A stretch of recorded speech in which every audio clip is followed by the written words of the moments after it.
And we're live. Let's do this. So welcome everyone, the November edition of the Trends in AI webinar. Live from Lab 42 this time. And everywhere online. Good morning, California. Good afternoon, Amsterdam and Europe.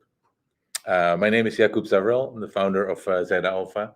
And we're doing this monthly show with Dinos. Hi everyone, my name is Dinos. I'm an AI researcher at Zeta Alpha. And as usual, we have a lot of AI R&D news, papers, gossip, everything. Drama. So let's dive into it. A lot of things have happened. Actually, we wanted to open with the Nobel Prize for AI, double Nobel Prize. Feels almost old now. Yeah, it was still, I think, 3 weeks ago, most. So, but we have some bigger news that we have to attend to, right? Absolutely. The seismic event, the absolute global event that captured everybody's attention, and that's sure to change the course of history. I'm afraid not for good, but was of course the presidential election in the U.S. Trump won by much larger margins than expected, right? People were saying it was going to be a big close call, but it was actually a pretty big difference. So we're not here to talk about politics, but about AI. But I think one of our regular heroes or villains on the show actually contributed quite a lot to Trump's election success by backing him, right? Appearing on every show, every rally, rally, jumping in the air, and now actually Elon Musk has become sort of the most powerful man in America without actually being elected. And what does that mean for AI? Well, he leads one of the few AI labs with enough compute to make things happen, at least at the scale of OpenAI. Absolutely, he has a pretty huge investment in AI. Do you remember the meme, let that sink in? Mm-hmm. I think we're in for a pretty big repeat of that. Because in some sense, Elon Musk has become the United States' new CTO unofficially, right? He's going to have a pretty big influence on government policy. And I'm really curious what that will mean for AI regulation, right? Biden has just recently signed the AI directive. SB 1047 was not accepted in California, but there was a clear kind of momentum to have a stronger regulation of AI. Where do you think it will head now? Well, it's not quite clear to me, because if you remember 1 year ago, Elon was the first ones to say, let's pause AI. But now, ever since getting his hands on a few couple 100,000 H100s, I don't think that's still the same motto. It will be very expensive for him to pause it. And I think in general, the whole political ticket that he has subscribed to is all about deregulation, about removing government interference in business. And letting people build uncontrollably. But yeah, I still think that Elon Musk is kind of a long-termist, if you can say that, or even effective altruist, fringy philosophy affiliation. And he's definitely repeatedly spoken about the long-term dangers of AI. So I'm not sure yet which side of the coin this will fall. But certainly if they decide to deregulate, it's a very interesting position that Europe finds itself in, as a completely extreme of overregulation on some sense. We saw that both Meta and Apple have delayed releasing their AI models in the EU. And I really wonder what this will mean for the European position in this field. What do you think? Well, I think if anything, Europe has been setting kind of the standard on how to regulate and protect its citizens. I don't see why they would immediately react to US opening up more, unless there's some other kind of blackmail behind it, maybe some embargo or some more aggressive there will definitely be a lot of power play. Yeah. Yeah, I think deregulation is not only about deregulating business, but it kind of puts the whole AI alignment, AI risk debate in a different perspective, right? Because all the sort of safety guards that both the European AI Act requires, and that actually companies like OpenAI and Anthropic have been advocating for, is all about restricting the outputs of the models. And Elon Musk has repeatedly said that he's a free speech absolutist, and especially in the things that models can say. Well, to take it away a bit from Elon, I think it's also interesting. So right after or right before the election results, we started seeing some reports of some pretty big companies, startups, starting to dabble a bit with AI defense and safety for the nation, for the US. Yeah.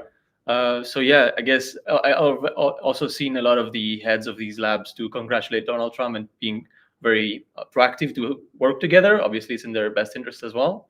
But I think we'll see a lot of interesting flips on who is for and against regulation or safety or alignment. Yeah, so I think one of the potential outcomes is also that open source actually gets dealt worse cards than before. And I think Meta has been also trying to preempt that by signing up for the defense use in the US of their open source models. But there was also this incident where some Chinese military lab actually built a model on top of Llama, made the news in a big way. So I'm also interested how the sort of whole geopolitical dimension of AI embargoes against China or export controls will play out, especially because we all know that Elon has pretty big business interests in China, is in some sense very vulnerable to pressure from there. So yeah, nobody knows. It's a lot of question marks, but we can be pretty sure that not only for the world at large, this will be a major watershed moment, but also for AI in the course of research and companies. So let's take it back to our usual stuff. The regular stuff. Well, it's also big business. So just last week, OpenAI finally launched their supposed Google killer, right? What does it do? Well, it's I think it's called ChatGPT Search, and they launched it to their premium subscribers. And what it does is basically tries to search for everything. They use a mixture of sources, one of them being Bing, of course. I don't think they collaborate with Google on that product. But in general, yes, it will try to actively learn new information before answering by just using any question. By just using a search engine as a tool, right? So I think this is technically not such a big step, but in the type of usage that you can expect from ChatGPT, it completely removes a whole category of objections against using ChatGPT, namely that it doesn't have access to actual sources and to new information, right? Until last week, it was restricted to the training cutoff. Now I asked it a question during the counting of the US election, and it actually had real-time access to the counts. Yeah, so the space is getting quite crowded now.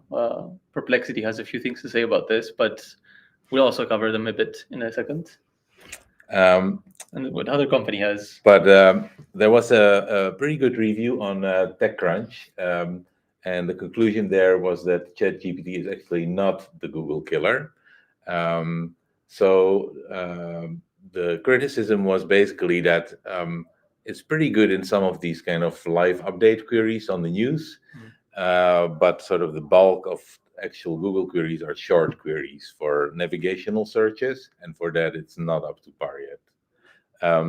I think they built their own search engine, actually, right? They're not licensing Bing for this. I think I saw a tweet from some of the developers that they're using it in some cases, but it's not their go-to engine for all of their queries. And I think I've seen one criticism more is that it in this mode, it always tries to search. So sometimes this is also not optimal. You ask it to continue conversation or ask some question based on its experience, and it will try to aggressively answer based on the web.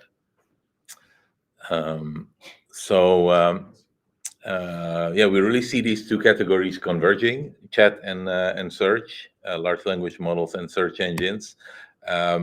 Aggressive and ambitious startup, Perplexity, that really is trying to wedge itself into this debate, made the news this week by announcing that it's raising another $500 million funding to finance their growth.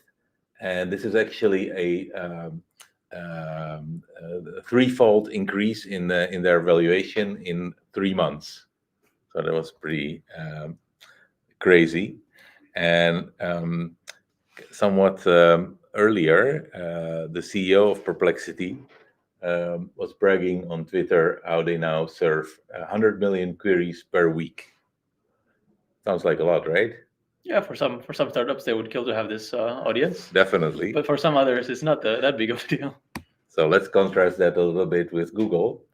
They process this amount of queries every 20 minutes. So I think Perplexity still has some way to go. I didn't calculate the ratio between the valuation of Google and the amount of queries. Maybe a new financial metric. And Google responds by winning the Nobel Prize. Well, is that the answer? I don't think they intended that. 2 Nobel Prize per year. No, but seriously, Google has to respond, right? And one of the first things they did, this was a couple of weeks ago, they finally kind of cut the Gordian knot and made one unit, one more nimble and aggressive, fast-moving unit out of their Gemini teams. Did you know that they actually had 2 Gemini teams? No, but I'm not surprised. They had the Gemini research team in Google DeepMind, and they had the Gemini product team, which was completely in a different building, different division in the search engineering team. So now they united them under the leadership of Demis Hassabis. And well, he's shown that he can deliver Nobel Prizes, so maybe he can also deliver continuation of Google's AI dominance. And in fact, they have responded more directly to OpenAI's search integration by also providing grounding with Google Search to their Gemini API. Yeah. A little fun fact is that they both dropped on the same day. I wonder who can try to undercut whom. Right. With this release. Well, the rumors about OpenAI were pretty strong already, so I think they were on track. And I haven't tried this one yet, but certainly the Google Index is a mighty resource and fantastic technology behind it. Also for short queries.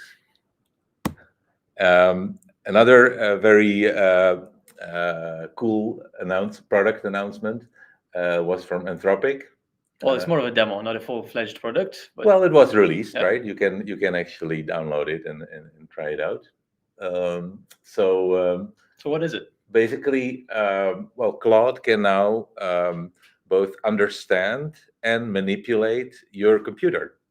And that means, I won't play the full video here, but that means some really amazing new use cases. Like, for example, here, Ethan Mollick tried it out and showed Claude a fragment of a YouTube video and asked it to describe, it's a YouTube video of a construction site, just without any other information, and asked it to write up what's positive, what's dangerous, and a spreadsheet of critical issues to address.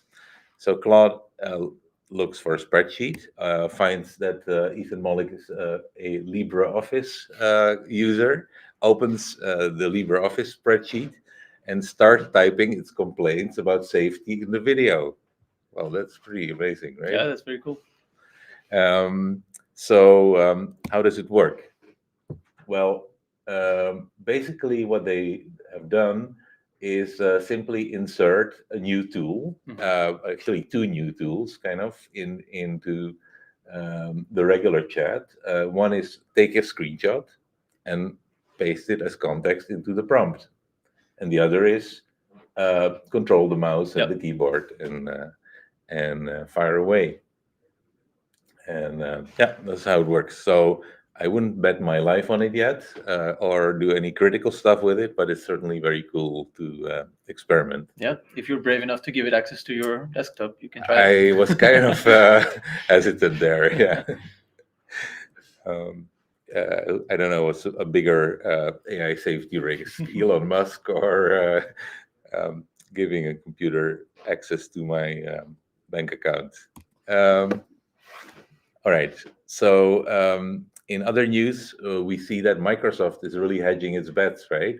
Yeah, I mean, their partnership with OpenAI is strong, but not that they're committed to only having them as a vendor for this language and multimodal models. Yeah. And we see this manifesting with them expanding the offering on GitHub Copilot to use any model. I think also Gemini and Claude Sonnet. Yeah. So that's pretty open, becoming a pretty open marketplace as well. Also in Microsoft Azure, right? They're offering multiple models. And now for something completely different in multimodal AI. Made the headlines, certainly the rounds on Twitter, a lot of views. AI is starting to smell. Yes, so this is a team that was previously at Google Brain, and they spun off. And there's this new company called Osmo AI or Osmo Labs. Yeah. And what they discovered, or they announced a breakthrough in how to, what they call is scent teleportation, or more formally, how to digitize smell and how to reproduce it out of a binary representation. Yeah. So I think it's a very cool innovation because previously, especially in domains like VR or other immersive environments where you want to reproduce a smell just for the immersion, this was a very big bottleneck. But now they're making finally some breakthroughs in AI assisted. So they were basically able to get a sensor, make a kind of fingerprint of the smell of a fruit scent, right? And then kind of synthesize those molecules on the other end of the line. Right. Right. Pretty cool. Yeah. So in other product company news, the company Physical Intelligence, just founded earlier this year by researchers from Berkeley and Stanford. Chelsea Finn is there, I think, among others. They are releasing this video of and publication about Pi Zero, obviously a pun on their geekiness. And basically, they're building a kind of world multimodal action perception model, which is supposed to control any type of robot embodiment. So they're building on earlier work to basically collect data from many different kinds of embodiments. I think they bought a lot of Apple VR glasses to collect this kind of data. And in their publications, you can see a lot of kind of bimanual robots doing household tasks in a pretty good way. What's interesting about their approach is that they're also using GPT-4, so as a reasoner. Powerful vision language models to both understand the scene and make a plan for the action. So they kind of start on a pretty high level of sophistication. And it's been validated by an investment of $400 million by OpenAI and Jeff Bezos, among others, valuing them at $2 billion, less than 1 year after starting. Pretty crazy. In other robotics news, Meta is also making quite some waves in the robotics scene. And in this picture here, you can see one of their latest hardware releases. They built a new sensor type, which is actually a kind of touch modality to put on the tips of robotic hands so that they can feel pressure feedback, but also the texture and other aspects of and resistance and other things of what they're holding. And there's a lot more announcements from them, among others, also complete system to embed these kind of sensors into Dexter's robotic hands. And in the last item on our robot extravaganza news is this pretty nice release from NVIDIA. Hover, it's actually a paper that didn't make it to our top 10. We have one other robotics paper in our top 10, but this is a pretty small model, I think 1 million parameters, which is controlling an army of humanoid robots. Where's that going? It looks pretty scary, the picture. So to wrap up this news and funding and startup section, the crazy series of investment in AI startups is continuing. Galileo, LLM evaluation startups, probably valued at a couple $100 billion. Brett Taylor's AI startup Sierra, which is a customer relation bot type of startup, has a revenue of 20 million and received 175 million at 4.5 billion valuation. And there's lots more. Self-driving cars, Waymo, raised a couple of billion actually.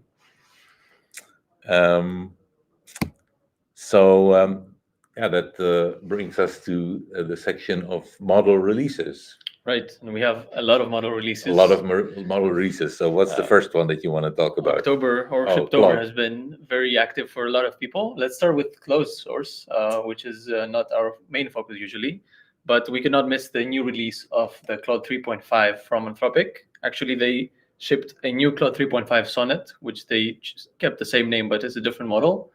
And another one for HyQE, which was their smaller model. Still nothing from Opus, but they seem to claim that there is no need for Opus because 3.5 Sonnet and 3.5 HyQE both outperformed the previous the original model, right? behemoth model of Opus, and also some other competitive models like 4.0 Mini and 1.5 Flash on some benchmarks. What I found interesting about this release is, 3.5 Sonnet is a beast, especially in coding tasks. But now they claim that this 3.5 HyQE is even more crazy of a jump from HyQE 3, which they accompanied with this interesting raise in pricing. So they didn't say that they changed anything in the architecture, so we can safely assume it's the same model size, which means they can serve it for the same costs. It just gets a higher salary for the same work. It's doing a better job. So they raised this cost both for input and output by 4 times. But it's interesting if you can build stuff with it that you couldn't before based on its intelligence and speed. It's a good kind of talk with your employer. I've read a lot of books, so please quadruple my salary. What is the next one? So let's go to open source, and we'll start with Aria, which is a mixture of experts model. They're claiming to be kind of on the forefront of state-of-the-art for an open multimodal and mixture of experts model. It has 25 billion parameters, but only activates 4 billion of them per token. And we can see it being compared with Pixtral, Llama 3.2, GPT-4o, and Gemini. And it seems to be scoring quite highly on all benchmarks, on all kinds of tasks like video understanding, normal language stuff, documents, and all that. So does it beat Llama 3.2? On some benchmarks, it does, yes. Kind of on the same kind of on level, the same right? tier, but this one is fully open and permissively licensed. And I think there's no Llama mixture of experts, right? No, it's a dense model. Yeah. And so the difference is that this one is Apache licensed. It is Apache licensed. Whereas Llama is funny meta open source license almost. And it's a mixture of experts, so you're kind of getting better performance at a smaller cost at inference.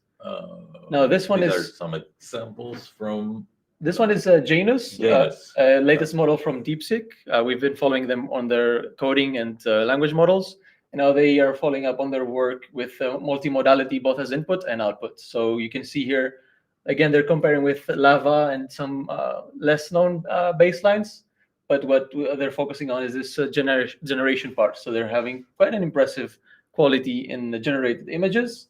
And the novelty in this architecture, which combines a language model and a VLM, and a clip-based encoder, is that they have a different encoder for understanding the image and a different encoder for generating. So this is their main innovation in this model. So and to close the language models off, we have this new Mamba-based architecture, which is called Zamba 2 from Zifra. And what I liked about this is their innovation in weight sharing. So we have this Mamba stack, and they thought of repeating or sharing the weights across the layers, but only changing the LoRa weights in each layer depth. Right. So they seem to be very competitive as well with kind of an older generation of models. So we have Mistral, Gemma, and Llama 3.1, but they seem to be doing quite okay. So Mamba is keeping up with the times. In video generation, also one new completely open source model, right? Correct, and it's in this essence of Mistral dropping just a magnet of the weights.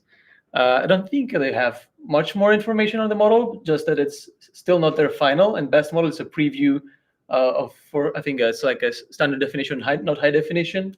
But I mean, from the output, you can see it's pretty good. And it's what I think is a very strong point about it, is it's comparing with some commercial and quite competitive models, Kling, Luma. Yeah. But this is open source, so you can try it and use it on your pretty hefty GPU machine, because it's open source, but it's not a small model. I'll tell you that. I wonder what guardrails it has. And then finally, going from multimodal and video generation to world models. Yeah, so this is What's your world model? It is has taken the social media world by quite a storm. I've seen this in popular Twitch streamers just trying out this demo. It's actually playable on I think Edge's website. So the Card and Edge have collaborated to create this Oasis model, which has been trained on a huge data set from OpenAI on Minecraft Let's Plays, and now you can actually interact with it. So it takes input as the previous state of the world and a keyboard or mouse movements, and then it predicts the next frame. So it's kind of related to the model we covered in our previous show, where people were playing, I think, Doom on a purely neural game engine. So this takes that into a completely kind of open-ended world. This has a pretty good performance, and I mean, Edge, if you remember, has this transformer ASIC, so they're still not ready, but this is where they're going. And I actually played this. It's quite fast to play on your browser. So Edge is this special hardware accelerator geared towards only transformers, right? Yep. No. So very fast also. And to wrap up and to bring it back to this Claude computer use, you can build it yourself now. Yeah, so we have Omniparser from Microsoft, which also reminds me of their recall tool that they tried to sell to Microsoft PCs, Copilot PCs. But this is open source, right? Yeah, so this is kind of probably the model underlying that, and they open sourced it, I think, pretty permissively licensed. I think it's Apache, I'm not sure, but it's on Hugging Face, and it does a similar thing to what we saw with that Claude tool. So it can like very fine-grained interpret a screenshot of a computer and then direct the mouse to actually take action. In that particular spot on the screen. And we have a similar line of work from Apple. I wonder though if it's from Microsoft, if it also would find LibreOffice on my desktop. Well, definitely not on Apple's work, where they specialize their models to take a lot of video formats, so like an iPhone or an iPad or a MacBook, but only on the Apple OS to take action similarly, like we saw with Claude. And that's Ferret. That's Ferret 2. Right. So there's also still scientific conferences, research conferences. We have NeurIPS coming up in December, but right now in November, there's a pretty big gathering in Florida with EMNLP 2024, with the main conference and the findings papers, over 2,000 papers. They're not published on the ASL ontology. As soon as we have them there, we'll make sure to make them available in the Zeta Alpha platform. 20% acceptance rate, so pretty competitive. They're mostly, of course, somewhat older papers, right? Because they have been submitted a while ago. But this kind of peer review process really does add to the quality of the papers and the selection. I was just browsing there. There's quite some gems there. This was a nice paper called Prompts Have Evil Twins, where they show that for every prompt, you can create a non-human intelligible counterpart, which does exactly the same. So that was pretty neat. Reminds me of this Wario prompting for GPT. Yeah, or this gold carpfish kind of tokens. Absolutely similar to that. And another one, which I found quite amusing, is GPT-4 jailbreaks itself with near perfect success using self-explanation. So you basically talk to GPT-4, and it will say, "I cannot go into this topic. I'm censored by the woke mind and or my OpenAI guardrails or my constitutional AI." And then you ask it to kind of find a workaround for that, which it's clever enough to do. And then you just say, use the workaround. And then, ooh, there you go. Recipes for synthesizing drugs in your kitchen sink or unleashing extreme violence. All right, so time for the commercial break. So we're Zeta Alpha. We build AI systems to discover and organize knowledge in AI and beyond. So with our AI discovery platform, we actually find all these news and papers and allow you to search them and chat with them and organize them and get updates on topics that are interesting for you. You can chat with your documents, and not only with documents, but with whole collections of documents and search results. And that really is kind of a platform to build more powerful agents on top of these private or public document collections using our RAG Agent SDK. And I just want to shout out really quickly a new development, kind of sneak preview, the Zeta Alpha Research Agent that we're currently wrapping up, which kind of deals with the use case of systematic literature review, patent research, these kind of things where you need all the answers and the cost of missing something is very is worth a lot more than spending a bit more time. So we've developed this kind of agentic RAG system, which iterates in different directions and aspects of a problem until it has found all the relevant information and then synthesize an answer from that. And here's a sneak preview. So there's going to be a new research mode in our question answering. And then instead of writing just a short summary answer, it takes a while, but it's worth it because the agent basically writes the full research report for you in a couple of minutes. And you can still edit it afterwards, of course. So with grounding in your own data and collection. So check it out. We'll be releasing that at KM World in 2 weeks. And we do that, of course, also for proprietary knowledge of high-tech companies. But let's move into our top 10 papers now for November. Right. So as usual, we use the Zeta Alpha platform and the archive index to kind of have an overview of what research topics have been trending for the past month.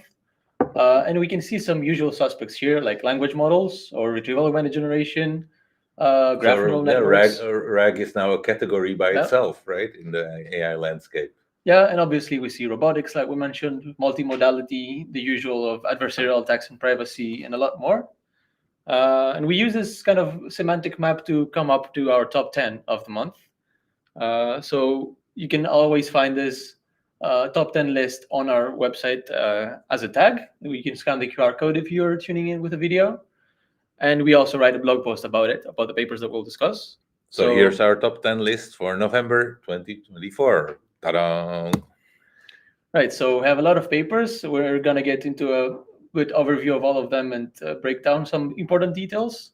And yeah, as I said, you can find the blog post on our website to read more if you missed this. So let's dive into it.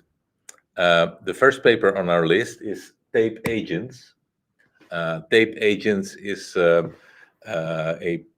research paper authored by a team at ServiceNow, led by no other than Dimitri Barnau. Do you remember who that is? Yes. Of course. An early adopter of the attention transformer. Adopter, inventor of the attention mechanism with Joshua Benjo. Basically, in this paper, it's all about an architecture for orchestrating large ensembles of LLM-based agents. And it's a really nice framework because it kind of goes back to the roots in AI. And there's this analogy of the tape with the tape of the Turing machine, right? Where every agent can write and read from the tape, and that's how they synchronize what they're doing. But it's also kind of a throwback to the classical AI blackboard architecture, where different agents just communicate by posting messages on a common blackboard. The interesting thing is that the LLM agents are resumable modular state machines, and the tape is both the memory, the blackboard, and the work queue for the orchestrator. So it serves all these things at the same time. Integrated into the framework is also not only orchestrating the different agents, but also their creation, debugging, and fine-tuning, both in terms of weight fine-tuning and prompt fine-tuning. So pretty nice framework, and it's open on GitHub. Number two is a paper called Your Mixture of Experts Language Model is Secretly an Embedding Model, and all that for free. What do they mean by this? Well, the main insight of the paper is that the routing weights in Mixture of Experts can create another collection of embeddings, since they're complementary to the hidden states that typically we use for language models as embedding models. And what they found is that they're actually complementary in the information that they encode. So by trying out a few variations, such as taking the routing weights from all layers and combining it, concatenating, or having some of like hybrid retrieval with the normal hidden states, that this actually performs much better on classification tasks and other tasks that are very semantic oriented about the meaning or subtle differences in the meaning of two sentences. Right, so we see this being benchmarked on MTEB, but very surprisingly, the retrieval column is missing. But on all other, I think this probably means something, that it's not as helpful for retrieval, but they find that in all other cases, just taking a mixture of experts model, it just simply boosts its performance by mixing the two, on classification especially, and clustering. So for free, it basically means without fine-tuning. Without any fine-tuning, correct. Where you have to, like a regular generative model, you have to fine-tune it to create good embeddings. To actually get the embedding of like previous attempts were just summarize everything in a word and then take the last hidden. So I think the disappearance of the retrieval column means it's for free, but it's not the best option, right? Nothing comes for free.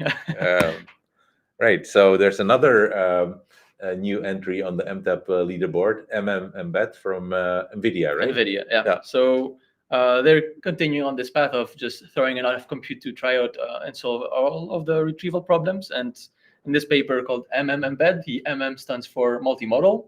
So they have combined their NV-Embed model with LavaNext, so just a vision language model. And they're trying to tackle the problem of multimodal retrieval. One common issue usually is this modality bias, where text retrieval, a text prompt will retrieve text, and image to only image. And they kind of describe what their recipe for success is here. And it's none other than, can you guess it? It's hard negative mining on a very well-crafted way, so that you have negatives both coming from the same modality and also from a different one. So kind of the model learns to balance them. Good blend of modalities. It's essentially like cross-lingual training, exactly, right? Yeah, so they measure their performance on beer and also multimodal beer. This year, which has a bunch of tasks, which is both same modality in multiple modalities, but also cross-modality, like text to image and vice versa.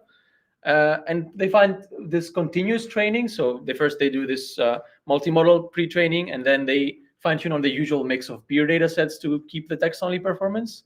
And surprisingly, they also managed to squeeze a bit more performance out of NV-Embed and improve the text-only. And NV-Embed was their previously top-ranking text-only embedding model.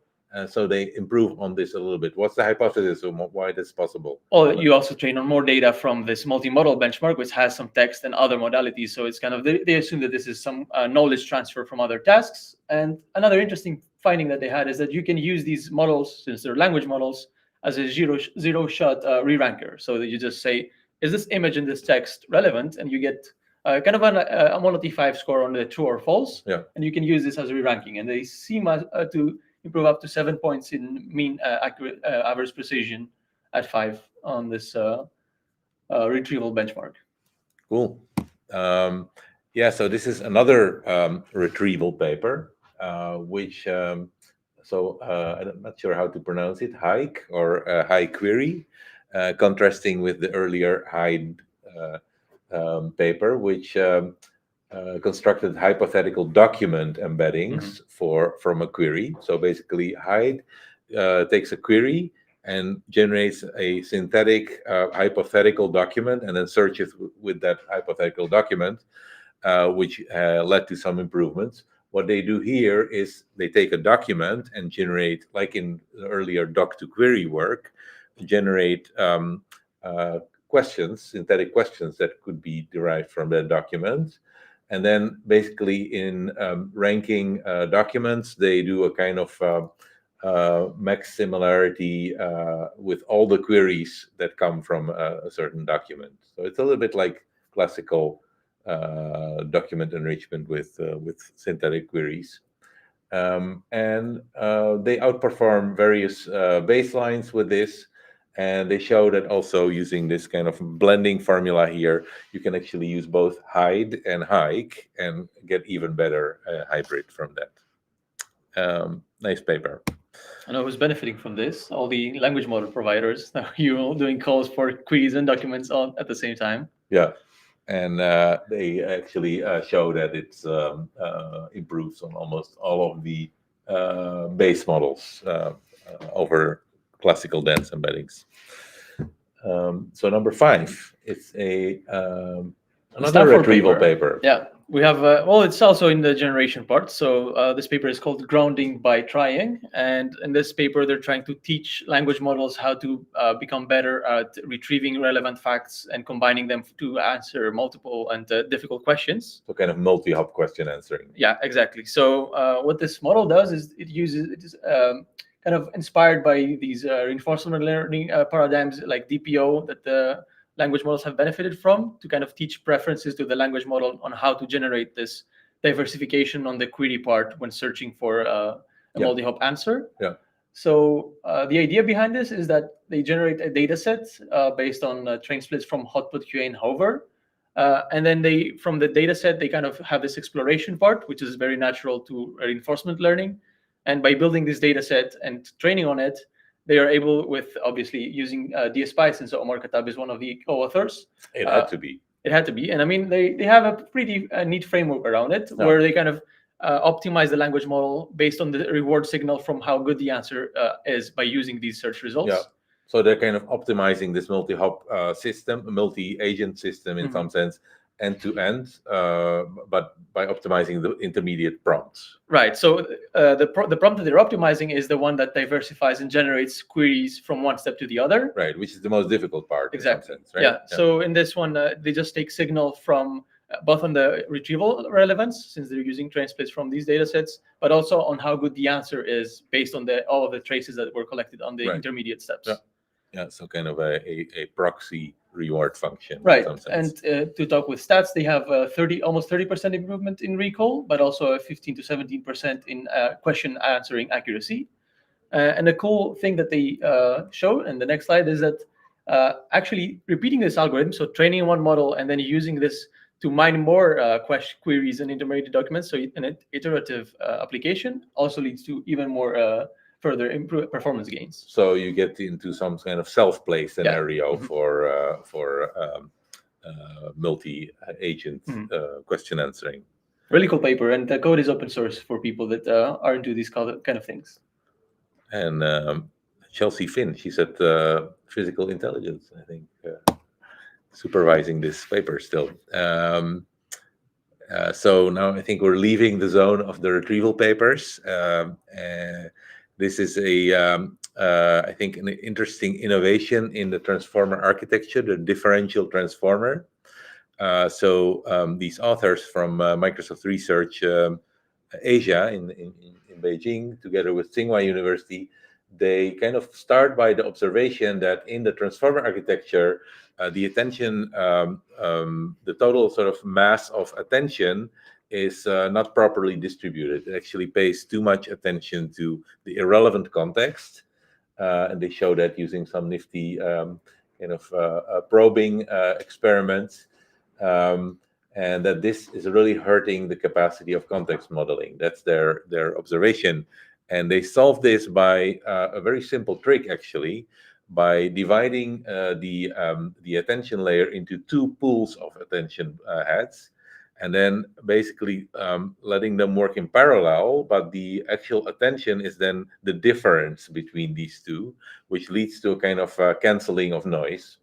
And the real learning then takes place in this somewhat more restricted space. You can see it as some kind of regularization trick, but it works really well. They get vastly faster convergence and lower perplexity on language modeling, and they get models which are so on the greener square. You see kind of needle in the haystack retrieval with very long context, and you see that it's much more capable to actually pick out the right spot in the sequence, which makes sense if you reduce the noise. So I think that will be adopted as one of the tricks to get models to higher performance faster. Speaking of which, what matters for model merging at scale? There's another trick. There's another trick that's already been in use for some models. I think in the Llama report, they said that they experimented with that. And this paper from Google investigates kind of all the common factors that you can think of when merging models. So what is model merging? Maybe you need to briefly explain. Yeah, so model merging is when you take different checkpoints of a model, or like models trained on different data sets, and then you try to combine the weights so you produce a similar model by combining the weights, like either through averaging or some other more advanced algorithm on how to pick which parameter to keep from each model. Yeah. So yeah, factors that can affect this is like the size of the model. Maybe a smaller or a larger model can merge more efficiently. If the model is pre-trained or an instruction tune or some other combination, and also how many models can you really merge? Yeah. So all of these questions in this really well-written paper and with a lot of experiments and ablations, what they find is interesting, but also kind of expected. So they compare a few different merging algorithms, which don't really matter, but the point is that they actually approach merging from a different point of view. Some are more simplistic, like averaging, while others take like into consideration the whether the weight is before as a negative and positive, and then it changes and so on. And they find that so by fine-tuning on some tasks and then evaluating on some other, they find that larger models generally merge better, and you can merge more models more effectively. And also a very important parameter is the whether it's been fine-tuned on instructions. So instruction-tuned models, generally, as we can see from the first figure, they are the circles versus the triangles, which is the base pre-trained model. They usually end up performing much better in both held-in tasks and in the validation set. In general, we can see that, as you'd expect, just taking the larger model, instruction tuning it, and merging more models, you kind of end up with a superior and generalist model. And they have as a baseline the multitask, and in some cases, they are able to actually beat models that are trained on each task individually.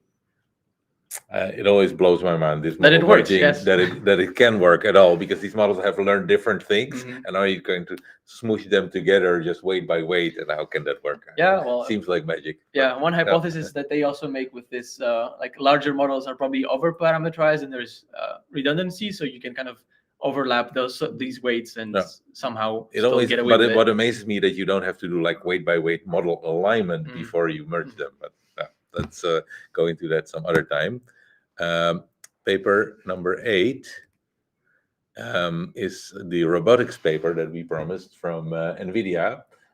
So the really practical problem in this sort of multi-embodiment and complex robot training is the training data, right? It's very hard, no matter how many people you have walking around with Apple VR glasses, it's really hard to scale the training data because every task is different and you have to collect training data for many different tasks. So what they do here is they collect a very small number of demonstrations from a human by a teleoperation process with Google glasses, and then they translate those examples into simulation, and then kind of do some variation in the simulation on those paths. And that means that from 60 demonstrations, they can produce a data set of 21,000 actual sessions, and then train robots on it. And they show also that this leads to huge improvements. In fact, for a particular task where they had 0% success rate by training on the 60 human examples, by this synthetic data augmentation, they get to 90% success rate. So that's, I think, a paper that will be read very closely by our physical intelligence, if they didn't have that trick already. So our last two papers are actually by local champions here from University of Amsterdam. So this is a very interesting paper collaboration between Tübingen and University of Amsterdam with our local heroes Cindy Leuwe and Max Welling. And the title is a bit obscure, to say the least. Artificial Kuramoto oscillatory neurons. So Kuramoto is a kind of a framework for synchronization of oscillators from physics. And what they do here is basically take inspiration from neuroscience, because real neurons are not doing matrix multiplication like on a GPU, but they actually have a physical spatial extension, and they have a time dimension. And it's known from neuroscience that synchronization between neurons happens by synchronization of their firing frequencies. So they built these oscillatory units, which basically means that every neuron has some kind of complex vector attached to it, how it can interact with the other neurons in the thing, and that thing is learned. And then they show really nice results on somewhat smaller data sets and tasks, like object discovery and segmentation, and even solving Sudoku puzzles. And the endorsement of this paper comes from Max Welling, who says this is the next big thing. Well, he would have to say that, right? Of course, but I mean, like you said, that it works is amazing to me as well. Yeah. So, but it's really interesting because it's kind of exploring a really new section of the space, building on earlier work by Cindy Leuwe on multi-dimensional vector activation, neural activations. And the last is from team that was formerly at Qualcomm. Yeah, now they've split it. Not anymore, right? A lot of teams, Osmo AI, Meta, and so on.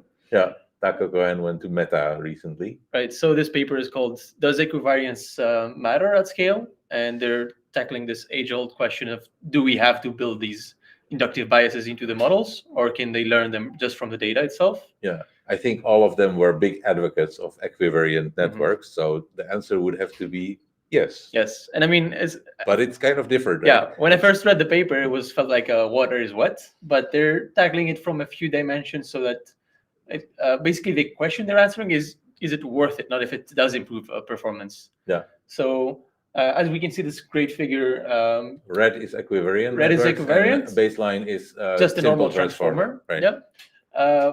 But as they can admit themselves, just by getting some data augmentation, because these models are trained on this, they use this benchmark of a rigid body prediction, like the collision of the two bodies in the 3D world. And just by augmenting the data set, instead of training on a crazy amount of epochs, they see that just this standard transformer does just as well. Yeah. But I mean, the general findings that we know from equivariance still hold, and namely that it's much more compute efficient and that it outperforms eventually the larger model. Yeah. Compared to. But there's one sentence in this paper which was really worth paying attention to, and that is that they say, well, these equivariant networks have a pretty big advantage here, but in fact, modern hardware is so optimized towards the transformer that it's actually might be questionable whether in practice you can achieve the same result at the same compute equivalence. So these graphs are kind of theoretical compute values, but not actually GPU hours. So. Right. Yeah. They call them nominal flops, not just nominal flops. Yeah. So like on a Turing machine, this would be true. Right. And in the next slide, we also have some more practical from the test loss predictions versus the power law that they predict. And yeah, this is kind of normal that what they expect. They can predict the loss pretty accurately. And what I also liked from this paper is that the compute budget for these two models are different. So in general, the equivariant models have a smaller compute budget, but you can get to a pretty similar loss just by spending more for the non-equivariant as well. So I'm slightly reminded to the paper, modern convnets can still hold their ground with transformers, and that was the last convnet paper that we discussed. So let's see how the future turns out to be for equivariants. So that brings us to the end of our 10 papers of this month. Some pretty cool new work, but also cool new open source code on GitHub. Which ones stood out the most for you? Well, I have to cover Anthropics. It's been all over my feed on Twitter or X for a few weeks now. So this is an algorithm basically to just sample from existing language models in a different way rather than just greedy or probabilistic sampling. From existing open source language model where you have weight access and model. Right. So this algorithm relies on the entropy and the var entropy that they call from the logits of the model, which basically the intuition is if the model is sure of what it's going to say, then just sample it. But if it's not, then you have to kind of see where the entropy and take it into account by generating a token that lets it think a bit more. Yeah, very interesting. So the other two are more for the hackers among us, or the script kiddies maybe. Swarm is an agent framework, but is it really an agent framework? Well, it comes from OpenAI, and it must be serious then. Yeah, well, but it's a very lightweight, right? It's kind of an experimental play thingy, not a real agent framework. But it could evolve into something. It has 15,000 stars in 1 month, so it's definitely gathered some attention. Yeah, we have BitNet from Microsoft, the paper that we covered a few months ago now, and they open sourced the inference code for it. And which basically allows you to binarize the weights of very large networks and therefore run them on CPU. So, right? Yeah, and finally we have the little RAG project tool that's called Dockling that converts all of your complex document formats to Markdown on the top, which is a pretty cool tool to try if you get started with a RAG project. But I mean, the devil is in the details usually. So Swarm won the month. I think the least impactful project of it has also the biggest backing behind it. I mean, Microsoft arguably as well. Well, all right. So that's a wrap, and we just want to not forget the events of the current week. So I want to play a little video which kind of sums it up. Let's be honest. It was a terrible night last night. It was a terrible night for women, for children, for the hundreds of thousands of hardworking immigrants who make this country go, for healthcare, for our climate. That was it. And watch the video. It's a pretty nice speech. He sometimes gets choked up a little bit, as we maybe all do. But it's also been a horrible night for AI. Who knows? So that's it. Thanks for joining us here live in Lab 42, and thanks everybody who joined online. We have a lot of events coming up. So next week we have the RAG Generative AI and Fine-Tuning Open Search meetup here in Amsterdam at AWS. And the week after that, we're actually going to kind of sample the atmosphere in Washington, D.C., going to KM World. the biggest enterprise search and knowledge management conference. At the eye of the hurricane. It's 2 blocks from the White House, so I'm really curious what we'll see there. And then returning home safely, I hope, and Chem AI, chemistry and AI workshop in Amsterdam. So check us out here or join us next time. The QR code is on the screen to sign up for next month's event. And this will be the end of year special. Yeah, so we'll have a lot of stuff to reflect on. Not look forward, but look back a little bit and analyze. And right now we have drinks to wipe away the tears.